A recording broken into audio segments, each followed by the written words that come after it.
Anggota Satreskrim Polres Ogan Ilir menangkap satu dari dua tersangka pembunuhan di warung kopi.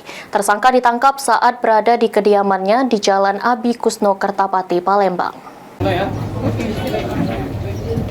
Assalamualaikum warahmatullahi wabarakatuh. Inilah satu dari dua tersangka pembunuhan pemilik warung kopi berinisial AP alias Colet yang berhasil ditangkap polisi di rumahnya di Jalan Abi Kusno, Kelurahan Kemang Agung, Kecamatan Kertapati, Kota Palembang. Tersangka melakukan aksi pembunuhan terhadap korban karena kesal ditagih pembayaran seusai tersangka mengopi di warung kopi korban. Sehingga oleh tersangka bersama satu temannya masih DPO polisi langsung memukuli dan melukai korban dengan senjata tajam yang dibawa oleh tersangka hingga korban tewas di lokasi kejadian. Kapolres Ogan Ilir AKBP Bagus Suryo Wibowo untuk satu tersangka lagi sudah diketahui identitasnya dan masih dilakukan pengejaran dan telah masuk daftar pencarian orang.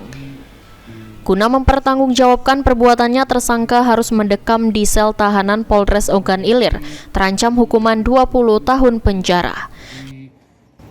Tindak pidananya adalah pengeroyokan dan penganiayaan yang mengakibatkan orang meninggal dunia. Ini kejadiannya di Indralaya, Jalan Lintas Timur Palembang Indralaya, Desa Permata Baru, Kecamatan Indralaya Utara.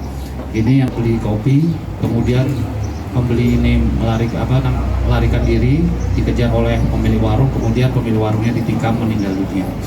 Ini korbannya itu adalah PR, dia meninggal dunia, kemudian M, istrinya luka sayatan pisau di perutnya.